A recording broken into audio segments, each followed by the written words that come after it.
Welcome to A Forest in Dumfries and Galloway, Southern Scotland, where we are here for the 2026 Lloyds British Cycling Gravel National Championships. 2 days of intense racing across a 45-kilometre course, which in the 90 kilometres of the full distance has got over 2,000 metres of climbing. There is not a single bit of flat on this entire course. This is the first edition of the British Championships to be sanctioned and run by British Cycling. For the past 5 years, Red On have done an absolutely tremendous job with their championships, but this is where we're hoping to take things up a level and get not just the best gravel riders and cyclocross riders from across Great Britain, but also World Tour riders and an excellent crowd in excellent sunshine on typical Scottish gravel landy roads. It's going to be great.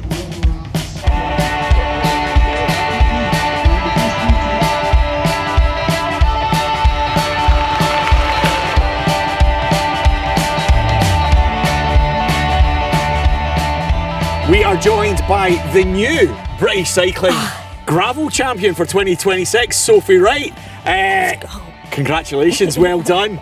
Tell us the story of your day. I was a little apprehensive before the start. Broke my ribs like 6 weeks ago, and I wasn't quite sure how I'd feel because, you miss the racing legs a little bit. Just had to fully commit. I attacked around 35k into the race, just after one of the hardest, there's 3 steep ramps in this section.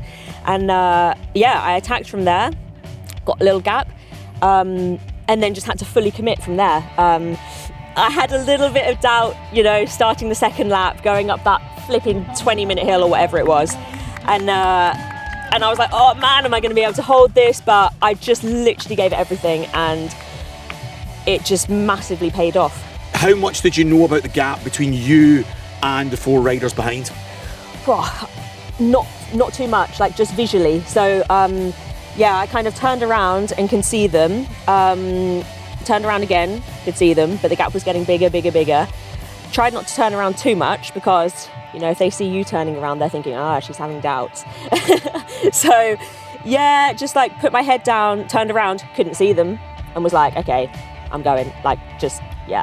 Fully commit all the way to the finish. But it was 70k solo.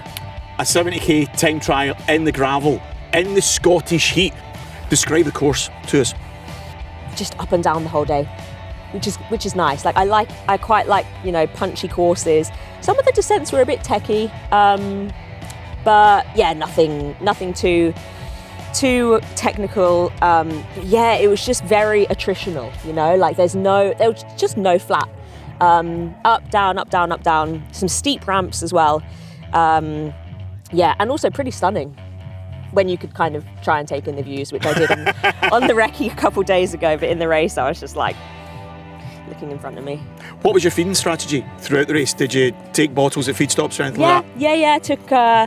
I had 1.5 litres per lap, so that works out at 750 ml per hour. In about 10 minutes time, you're going to be getting a brand new white stripy jersey. Oh man, hell yeah. How does that compare to previous victories that you've had? This is one of the reasons I moved to gravel, because I just love just racing for myself, racing with my instinct, just that pure racing, which I had with the mountain bike and cyclocross. So yeah, for me, I was devastated last year not to become national champ. This is only my 2nd year of gravel, but ever since last year I've been working for 365 days, to win now, and it just makes all the training worthwhile, and it's probably my most proud victory. One of the things I absolutely love about the Rebel Outliers is the team spirit that you guys have. We all get along really well. We've got 4 guys, 3 girls. We've got some firepower in the team, and we're part of the Pink Pony Club. So with the open race happening in 20 minutes time, what advice are you going to be giving Harry and the other boys that are racing? Just maybe stay calm on the first climb. That's what I did. Just kind of followed then, saw what's what, and then try and soften people up a little bit on the climbs, and then if you feel like you have the legs, send it.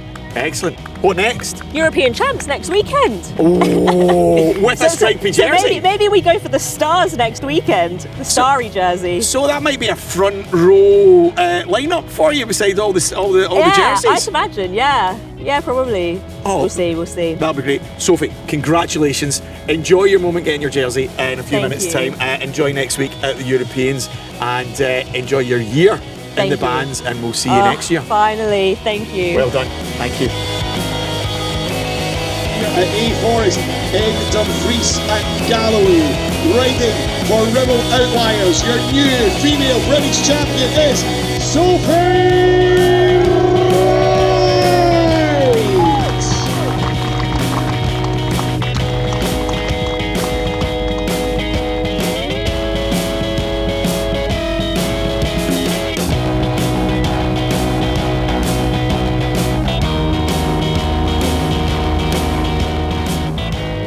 We are joined by our new 2026 Lloyd's British Cycling Gravel National Champion, Jenson Young, who's just had an almighty couple of hours out on the gravel roads of A-Forest in Dumfries and Galloway. It was a tough one out there by the looks of it. Do you want to talk us through your race? Yeah, probably one of the hardest gravel races I've ever done.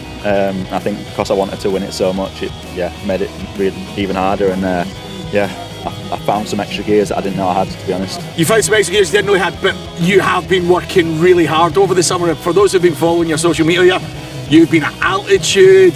This has been the main goal for you, even though you've got the 3 Peaks win and record under your hat in the past 12 months. You've won at UCI Wales, you were second in the Gralach. Why did it mean so much for you to get that stripy jersey? Yeah, I think I'm riding for a British gravel team, for starters.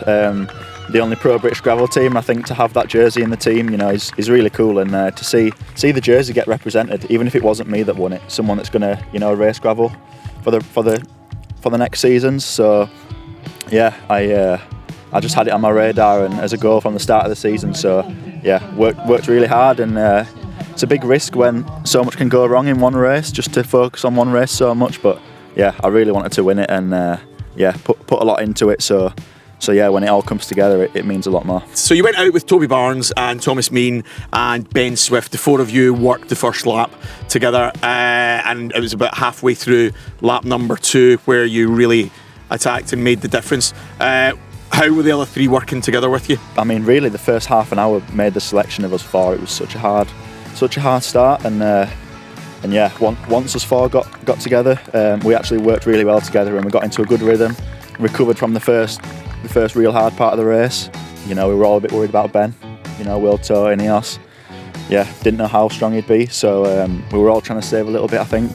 But yeah, going into the second lap, I was suffering. I didn't think I had the legs to, potentially even get a podium at some points. So yeah, I had to really dig deep at certain points just to mentally keep fighting. Managed to put an attack in 25k to go, which, yeah, a bit early, I think, really, because didn't think I'd hold on for that long with how my legs felt. But yeah, once I got a gap at that point, I was all into the line, and if I got caught, that was it. Like, they'd have been straight past me, because I was cramping out.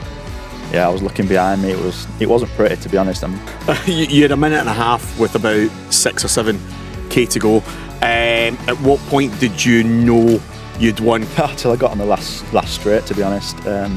Yeah, I was surprised. I mean, so much can go wrong, and you can have a puncher right at the end. I just didn't want to believe it until the finish line was in sight. So I pushed all the way, even though there were certain straights near the end I could see nearly a minute behind. But I was like, I'm not gonna ease off at all. Gralach, a couple of months ago, I had a puncher with 10k to go, 15k to go, and yeah, like, it nearly lost me the race.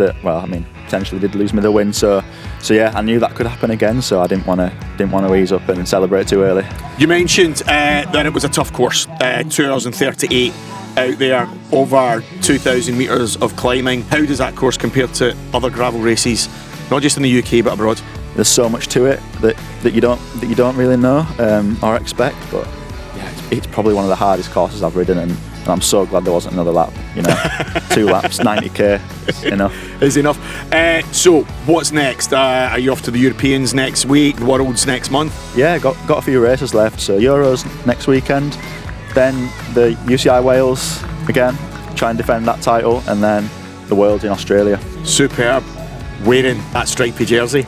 I know, yeah, I'm going to be pretty proud wearing that one for the rest of the season and into next year for sure. Excellent. Jensen, many congratulations. Thanks very much. Cheers, and thank you. I look forward to seeing you get that jersey on I in about appreciate 10 it. minutes' time. Cheers. Well Cheers, done. thank you.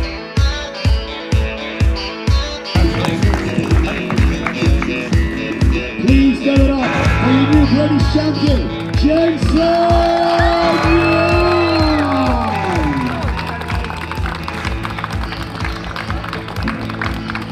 Thank you very much for joining us here in the A Forest in Dumfries and Galloway for the 2026 Lloyd's British Cycling Gravel National Championships. It has been an excellent weekend where Dumfries and Galloway has shown that really it is the home of gravel racing, not just in Scotland but in the entire UK. We've had some great riding. Ribble have shown us what to do. They've got a clean sweep and we're going to have to sweep the gravel off of that course today. Thanks very much.